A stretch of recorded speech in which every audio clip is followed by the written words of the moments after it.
Today, we're diving into Mohammad Elshinawy's book, The Final Prophet. Our goal here is to really break down the core arguments the author makes for the prophethood of Muhammad. And we're going to follow the exact same logical path the book does. You know, the whole book actually starts with this really personal, really powerful question the author asked his mom when he was just a kid. It's a question I think a lot of people have, right?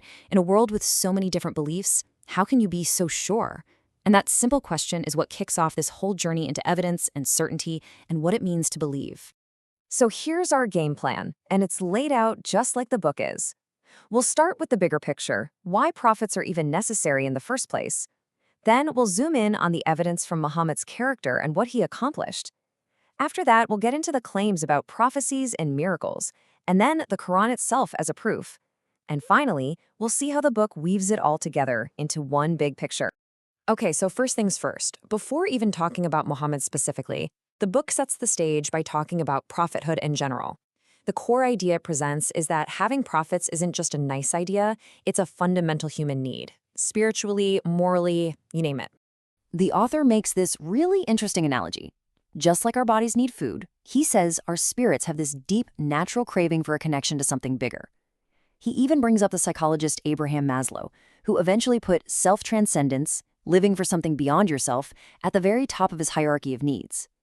The book's point is that this need is best met by connecting with God, and that's a connection that requires a guide. All right, now we get into the first real category of evidence, character. And the book sets up a really simple but powerful way to look at this. It's a principle it actually borrows from the words of Jesus in the Bible. You can know a tree by the fruit it produces. Using this idea, the book argues that a person's character is the ultimate test of their sincerity. It's the main fruit you should be looking at. The logic is pretty straightforward, right? A corrupt source just can't produce consistently good results. The book argues that a liar just couldn't pull off living a truly virtuous life for decades on end. So the book goes deep into the historical records, highlighting a bunch of these traits. We're going to zoom in on just a couple of the most powerful examples it gives: his incredible honesty and his amazing capacity for forgiveness. So for 40 years, long before his mission even began, Muhammad was known by one title, Al-Amin, which means the trustworthy. But here's a wild story the book shares. When he was being persecuted and forced to flee his home in Mecca, he didn't just run. He actually made his cousins stay behind for 3 whole days just to return all the valuables that his enemies, the very people trying to kill him, had left with him for safekeeping. And this next story is just incredible. The book describes a moment when the Byzantine emperor, Heraclius, is questioning Muhammad's #1 enemy, Abu Sufyan. And he asks him this very simple question. Before he claimed to be a prophet, did you ever know him to lie? And his own enemy had to admit, no. Heraclius's takeaway was simple. A guy who won't lie to other people isn't going to suddenly start lying about God. But maybe the most jaw-dropping example of his character is the story of a woman named Hind. In a fit of rage after a battle, she had brutally mutilated the body of his uncle Hamza, who he loved dearly. Years later, when his forces conquered Mecca, she came before him, absolutely terrified of what he would do. And instead of revenge, he just forgave her, completely. The book presents this as a kind of forgiveness that's almost superhuman. Okay, so that was the first kind of fruit, personal character. The next kind the book looks at is his accomplishments. Here, the argument shifts from the person to his impact on society. The idea is that the way he transformed the world is, in itself, another kind of proof. And to really set the stage for how huge this argument is, the book pulls out this quote from a 19th century French historian, Alphonse de Lamartine. Now, this is a Western, non-Muslim historian asking, by any measure of human greatness, is there anyone greater? That's the scale we're talking about here. And this slide really puts it all into perspective. The book paints this picture of the 6th century as a really dark time. Endless tribal wars, killing baby girls, empires falling apart. The core argument is that in just 23 years, Muhammad's message took that chaos and forged a unified civilization.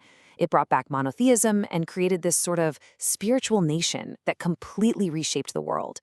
To see that kind of massive, lasting change happen so fast is presented as evidence that something divine was at play.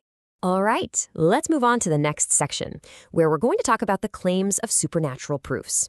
This is where the final prophet lays out specific prophecies and physical miracles as another whole category of evidence for his claim. So the book mentions a lot of prophecies, but it really focuses on this one called the 6-in sequence. The idea here is that Muhammad supposedly foretold 6 huge events that would happen after he died, and, this is the key part, they would happen in a very specific order. The author then goes through history and argues that, well, they happened, exactly as predicted. The book also gets into a number of physical miracles that were supposedly seen by eyewitnesses. We're talking about things like the moon splitting in two, multiplying food and water for hungry people, and even reports of things like stones or a tree trunk actually interacting with him. The source presents these as more signs that he was divinely chosen.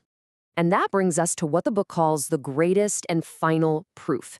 It argues that beyond any prophecy or any physical sign that's over in a moment, the Qur'an itself is the ultimate lasting miracle. It's a proof that anyone, anywhere, at any time can pick up and examine for themselves. So the book's case for the Qur'an isn't just one single point. It's actually 4 separate arguments rolled into one.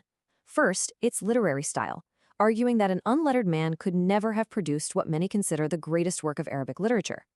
Second, its knowledge of the unseen, pointing to historical details that nobody could have known back then.